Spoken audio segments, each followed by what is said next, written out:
Physical refining செய்யப்பட்ட SKM Poorna rice brand oil. வணக்கம்.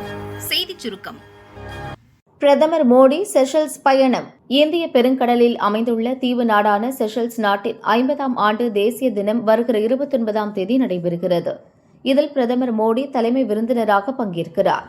இதனை முன்னிட்டு பிரதமர் மோடி 3 நாள் அரசுமுறை பயணமாக செஷல்ஸ் நாட்டுக்கு புறப்பட்டார். இந்திய கடற்படையின் 2 கப்பல்கள் மற்றும் பாதுகாப்பு படை பிரிவினர் இந்த தேசிய தின கொண்டாட்டங்களில் பங்கேற்கின்றனர். இந்த பயணத்தின் போது செஷல்ஸ் அதிபர் பேட்ரிக்குடன் பிரதமர் மோடி இருதரப்பு பேச்சுவார்த்தை நடத்துகிறார். மேலும் செஷல்ஸ் பார்லிமெண்டில் உரை நிகழ்த்தும் பிரதமர் மோடி அங்குள்ள இந்திய வம்சாவளியினரிடம் கலந்துரையாடுகிறார். வரலாறு, கலாச்சாரம், மக்கள் ரீதியிலான தொடர்புகளில் இந்தியா மற்றும் செஷல்ஸ் நீண்டகால கூட்டுறவு கொண்டுள்ளன.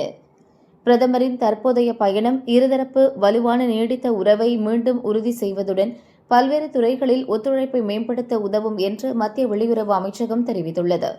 பிரதமர் மோடி ஏற்கனவே 2015ஆம் ஆண்டு செஷல்ஸ் நாட்டுக்கு சென்றிருந்தார் என்பது குறிப்பிடத்தக்கது.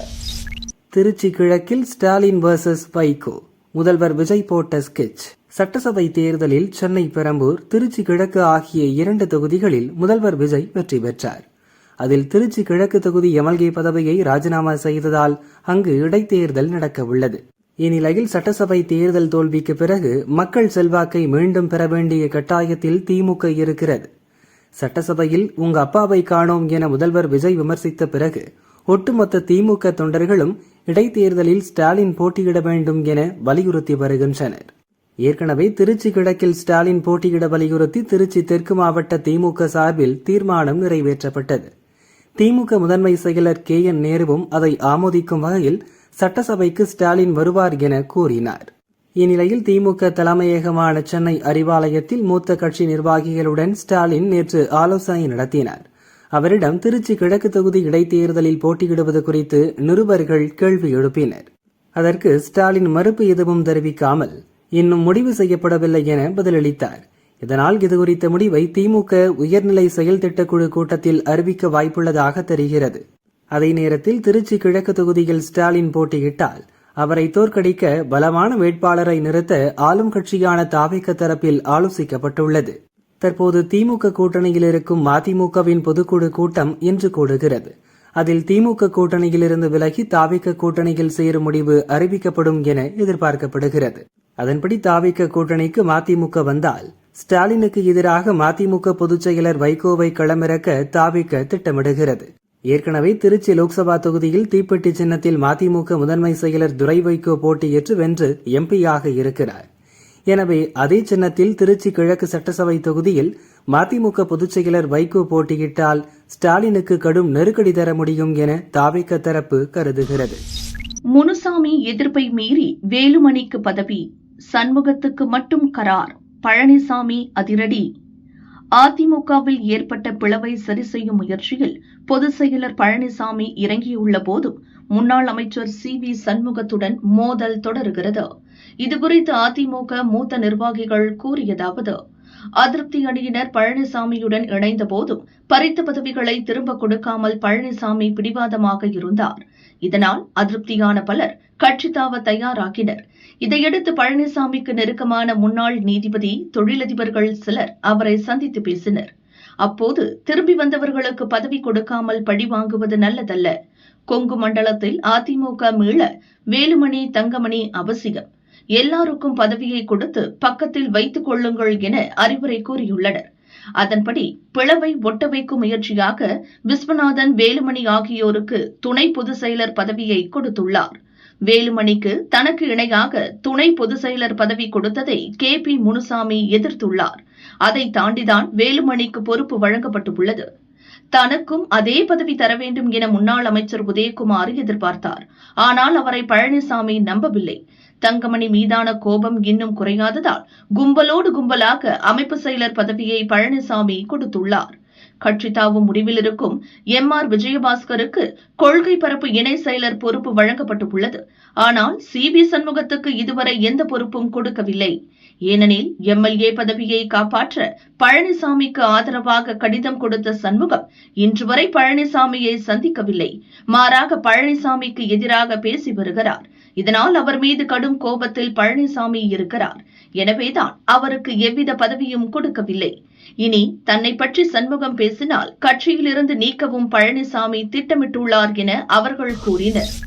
கூட்டணி வச்சே 60 தான் ஜெயிச்சாங்க. திருமாவளவன் கணக்கு. தயவு செய்து திமுக தலைவர் இனி கூட்டணியே இல்லை என அறிவிக்க வேண்டும். தமிழகத்தை காப்பாற்ற வேண்டுமெனில் வேறு வழியில்லை என திமுக எம்பி ஆர் ராசா வலியுறுத்தி ஒரு விழாவில் பேசியிருந்தார். அண்ணாவும் ராஜாஜியும் இருந்து சட்டமன்றத்தில் நாதாரி தலைவர்கள் எல்லாம் இன்றைக்கு முதலமைச்சராக இந்த தலைவனை ஒரு தேர்தல் வச்சு அனுப்புறீங்களா? இந்த தலைவனை ஒரு தேர்தல் வச்சு அனுப்புறீங்களா? நான் என்ன கேட்கிறேன், இந்த வித்தியாசம் நினைச்சீங்க உங்க மேல தனிப்பட்ட பெரிய மரியாதை வந்து எனக்கு ஒரு லாஜிக் புரியல.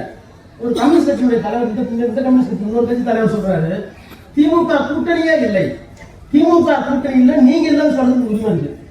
கூட்டணியே இல்லைன்னு சொல்றதுக்கு நீங்க தான் கூட்டணி, உங்களுக்கு என்ன அதிகாரம் இருக்கு? எதுக்கு இந்த அதிக பிரசங்கம்? எங்க கூட்டணியில என்ன இருக்கு? 60 இயக்கங்கள் இருக்கு. ஆதரவு கொடுத்த இயக்கங்களே இச்சகமா இருக்கு. தினமும் வந்து தலைவரை பார்த்துட்டு போறாங்க. நேற்றைக்கு சென்னையில இருந்து வந்தோம், மீண்டும் வருவோம் தலைவா. இது கட்சிக்காரங்க நாய்மார்கள் வராங்க, தலைவா நாங்கள் இருக்கிறோம், உங்களை கோட்டையில் விட்டு எங்களுடைய வேலை.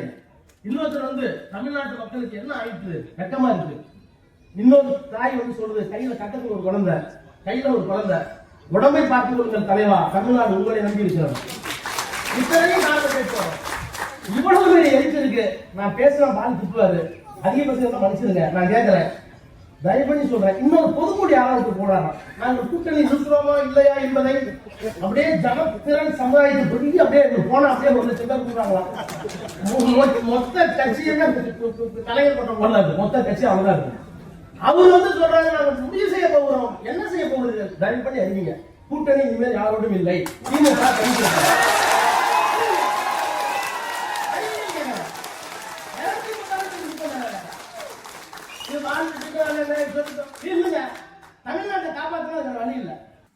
இது தொடர்பாக விசிக தலைவர் திருமாவளவன் கூறியதாவது: இது முழுக்க முழுக்க அவர்களின் கட்சியின் விவகாரம்.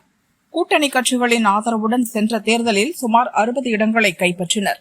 கூட்டணி தயவு இல்லாமல் எதிர்வரும் தேர்தலில் அவர்கள் எப்படி தங்கள் கட்சியை ஆளும் கட்சியாக மீண்டும் நிலைநிறுத்த முடியும் என்பது எனக்கு தெரியவில்லை. எது எப்படியானாலும் இது அவர்களின் சொந்த கட்சி, அவர்கள்தான் இது குறித்து முடிவெடுக்க வேண்டும் என திருமாவளவன் கூறியுள்ளார். This is their party issues. With the support of allied parties only, they secured this much of seats, nearly about 60 seats. Without alliance, I don't know how can they revive their party as ruling party in future. Anyhow, it is their own party, they have to decide themselves. I don't want to comment furthermore. பொடியாக்கி கொண்டிருந்தது போதைப் பொருளா? தீயாய் பரவிய video சிக்கலில் அமைச்சர். தமிழக மனிதவள மேலாண்மை அமைச்சர் சரத்குமார் போதைப் பொருள் பயன்படுத்தியதாக வீடியோ பரவி வருகிறது. அதில் சேப்பாக்கம் மைதானத்தில் கிரிக்கெட் பார்த்துக் கொண்டே தன்னுடைய செல்போன் மீது போதைப் பொருள் போன்ற ஒன்றை சரத்குமார் பொடியாக்கி கொண்டிருப்பது போல் இருக்கிறது. அந்த வீடியோ பெரும் சர்ச்சையான நிலையில் அமைச்சர் சரத்குமார் குடும்பத்துடன் விளக்கம் அளித்து வீடியோ வெளியிட்டுள்ளார். ட்ரக் ஃப்ரீ சொசைட்டியா மாத்தணும்ன்றதுக்காக காலைல ஒரு அவேர்னஸ்க்கு போயிட்டு வந்தேன். அது போயிட்டு வந்ததுக்கு அப்புறம் ஒரு தப்பான ஒரு ரூமர் வந்து கிளப்பிட்டு இருக்காங்க. என்னன்னா, நாங்க ஐபிஎல் மேட்ச்க்கு ஒரு 2 years பிஃபோர் சம்திங் போயிருந்தோம். பாப்பா பிறந்து கொஞ்ச நாள் கழிச்சு, அது ஒரு 2 years பிஃபோர் இருக்கும், டேட் கூட தெரியல. அந்த டைம்ல ஃபேமிலியோட எல்லாரும், ஃபேமிலி ஃப்ரெண்ட்ஸ் எல்லாருமே போயிருந்தோம். அந்த டைம்ல வந்து என்னன்னா, ஒய்ஃப் வந்து இந்த மாதிரி ஒரு பாப்பா வந்து டேப்லெட் முழுங்க மாட்டா, அதை துப்பிடுறா அப்படின்றதுக்காக ஒரு டேப்லெட்டை வந்து அதை கிரஷ் பண்ணி அதை இதுக்கு தண்ணியில கலந்து அதை பாப்பாக்கு கொடுக்கணுன்றதுக்காக ஒரு டேப்லெட்டை கிரஷ் பண்ணி அதை கொடுக்குறோம். IPL மேட்ச் ஸ்டேடியம்ல அவ்வளோ கூட்டம், அவ்வளோ கும்பல், அவ்வளோ போலீஸ் ப்ரொடக்ஷன், அவ்வளோ பேர் என் பேக்ல ஃப்ரண்ட்ல எல்லாருமே இருக்கிறாங்க. அந்த இருக்கிற டைம்ல பாப்பாவுக்கு ஃபீட் பண்றதுக்கு எங்க வீட்டுல இருந்து கிளம்பி போகும்போது அதை நம்ம கிரஷ் பண்ணிட்டு இருக்கோம். அதை கிரஷ் பண்ற டைம் அதை எடுத்து இப்போ ட்ரக்னு சொல்லிட்டு தப்பான ஒரு வீடியோ வைரல் பண்ணிட்டு இருக்காங்க. இது ரொம்ப மனசுக்கு கஷ்டமான ஒரு சூழ்நிலையா இருக்கு. ஸோ இந்த மாதிரிலாம் ப்ளீஸ் பண்ணாதீங்க, தயவு செஞ்சு அதை அவாய்ட் பண்ணிக்கோங்க. அது IPL நடக்கிற இடம், அவ்வளோ போலீஸ் ப்ரொடெக்ஷன், அவ்வளோ ஃபேமிலி பீப்புள்ஸ் ஃப்ரெண்ட்ஸ்ல இதெல்லாம் இருக்காங்க. இது ஈஸியான விஷயம் கிடையாது அதை தப்பா பேசுறதுக்கு. அதையும் தப்பா போட்டுட்டு இருக்காங்க. ஸோ இல்லை என்னாச்சுன்னா இன்னைக்கு IPL நாங்களாம் தான் போயிருந்தோம். ஸோ குழந்தைக்கு அப்போ 1.5 years இருக்கும். அப்போது நான் அவளுக்கு ஃபீட் பண்ணிட்டு இருந்தேன். ஸோ அன்னைக்கு என்னாச்சுன்னா அவளுக்கு கொஞ்சம் முடியல. அதனால அது பிஃபோர் ஃபீடிங் இல்லை பிஃபோர் ஃபுட் அவளுக்கு அந்த டேப்லெட் க்ரஷ் பண்ணி கொடுக்க சொல்லியிருந்தார் டாக்டர். ஸோ அந்த டேப்லெட் நான் தான் இவரை க்ரஷ் பண்ணி கொடுக்க சொன்னேன். ஸோ அந்த டைமில் அது வீடியோ எடுத்திருக்காங்க போல். பட் இந்த டைமில் அது வெளியே வந்திருக்கு. ஸோ எங்களோட கடமை அது எக்ஸ்பிளனேஷன் உங்களுக்கு கொடுக்குறது. பிகாஸ் சும்மா நல்ல விஷயம் பண்ணுறப்போயே தப்பாக ரீச் ஆகுது. ஸோ இந்த மாதிரி விஷயம் வெளியே பப்ளிக் கண்ணில் படுறப்போ அது கண்டிப்பாக தப்பாக தான் போகும். ஸோ அந்த எங்கள் சைட்லேருந்து நாங்கள் எக்ஸ்பிளனேஷன் கொடுக்கணும் ஏன் அது நடந்துச்சுன்னு சொல்லிட்டு. அந்த டைமில் சொன்ன மாதிரி அவ்வளோ ஃபுல் ப்ரொடெக்ஷன், அவ்வளோ போலீஸ் அந்த இடத்துல இருக்கிறப்போ எந்த ஒரு விஷயமும் உள்ளே போக முடியாது. எதுக்கு காசு தரணும்? விவசாயிகள் கொதிப்பு.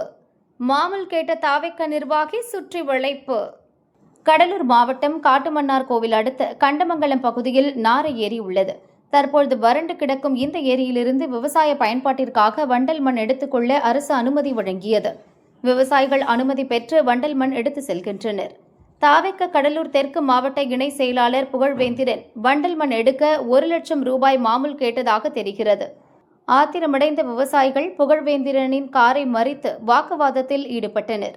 அனுமதி பெற்றுள்ள நிலையில் கூடுதலாக பணம் எதற்காக வழங்க வேண்டும் என சரமாரியாக கேள்வி கேட்டனர். விஜய் கட்சியில இருந்துங்க லாரியில டிராக்டர்ல மண் அடிக்கிறோம்னு சொல்லிட்டு விஜய் கட்சியில இருந்து பணம் கேட்டுக்கிட்டே இருக்காங்க. பாத்துங்க, இது விஜய் கவனத்துக்கு போனுங்க, புருசிலி கவனத்துக்கு போங்க. இந்த உடனே திமுக ராஜாங்கம் கிடையாது, அதிமுக ராஜா கிடையாது. நான் பாட்டாளி மக்கள் கட்சி ஒன்றிய கவுன்சிலர், மாவட்ட செயலாளர். எனக்கே இந்த பிரச்சனைனா பாய்க்கு எல்லாருக்கும் என்னென்ன பிரச்சனை, இவ்வளவு பிரச்சனை. வண்டல் மண் பர்மிஷன் இருக்கு பாருங்க, பர்மிஷன் எல்லாம் இருக்கு. அராஜகம் தாவேக்க, அராஜகம் ஒழிக. வணக்கங்க, கண்டமங்கலத்துல இருந்து பேசுறாங்க. தாவேக்கால அராஜகங்க, வண்டல் மண் ஓடுது. வண்டல் மண்ணுக்கு எங்கள்கிட்ட பணம் 1 லட்சம் ரூபாய் கேட்டு கேக்குறாங்க. 1 லட்சம் பணம் கேக்குறாங்க. 1 லட்சம் பணம் கேட்டு நீங்க அடிச்சுக்கிறாங்க. தாவேக்கா அராஜகம் தாங்கல. இவர் தாங்க வந்திருக்கிறாரு, யாருன்னு பாருங்க. இதை விஜய் கவனத்துக்கு போய் சொல்லணும், பேஸ்புக்ல போட்டுருங்க. இது புருஸ்லி விஜய் கவனத்துக்கு போட்டுருது, எல்லா கவுன்சிலருக்கு போட்டோம். தாவேக்க நிர்வாகி மாமூல் கேட்டதை பாஜக மாநில தலைவர் நைனா நாகேந்திரன் கண்டித்துள்ளார்.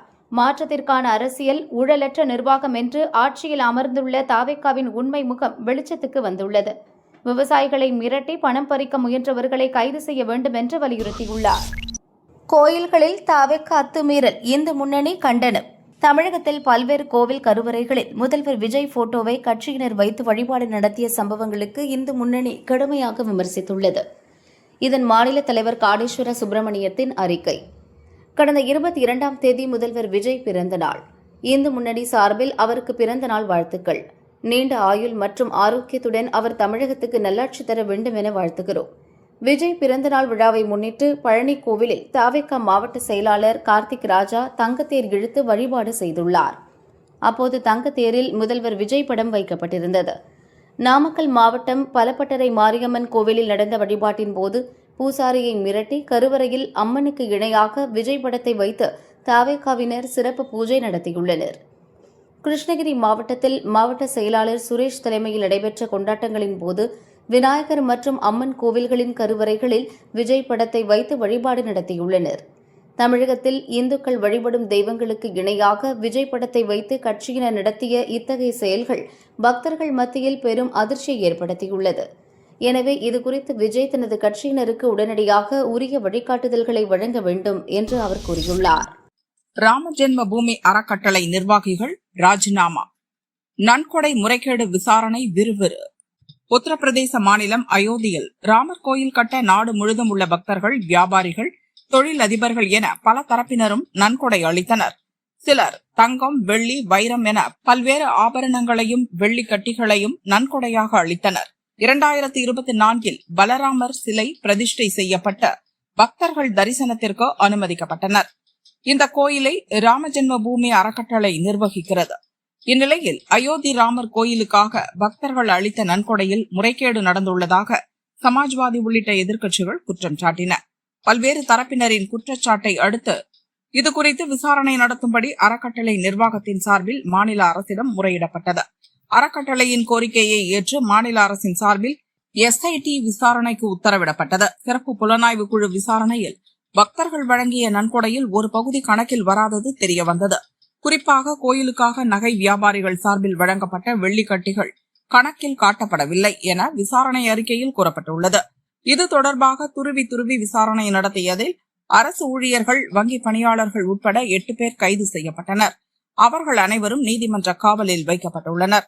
இந்நிலையில் கோயிலுக்கு நன்கொடையாக வந்த பணம், நகை, கோயிலின் சொத்து, அதில் முறைகேடு நடந்தது வருத்தம் அளிக்கிறது என கோயில் அறக்கட்டளை நிர்வாகம் தெரிவித்துள்ளது. இதுகுறித்த விசாரணை தீவிரமடைந்துள்ள நிலையில் ராமஜென்ம பூமி தீர்த்த கஷேத்ரா டிரஸ்ட் பொதுச் செயலாளர் சம்பத் ராய், அறங்காவலர் அனில் மிஸ்ரா ஆகியோர் பதவி விலகியுள்ளனர். கோயில் நன்கொடையில் முறைகேடு நடந்ததாக 8 பேர் கைது செய்யப்பட்டதை அடுத்து தார்மீக அடிப்படையில் மேற்கண்ட இருவரும் பதவி விலகியுள்ளதாக அறக்கட்டளை வட்டாரங்கள் தெரிவித்துள்ளன. இதுவரை 150க்கும் மேற்பட்டோரிடம் விசாரணை நடந்துள்ள நிலையில் கைதானவர்களின் உறவினர்கள், நெருங்கிய நண்பர்களிடம் விசாரணை மேற்கொள்ள SIT அதிகாரிகள் திட்டமிட்டுள்ளனர். இதனால் விசாரணை விறுவிறுப்பான கட்டத்தை நோக்கி நகர்ந்துள்ளது.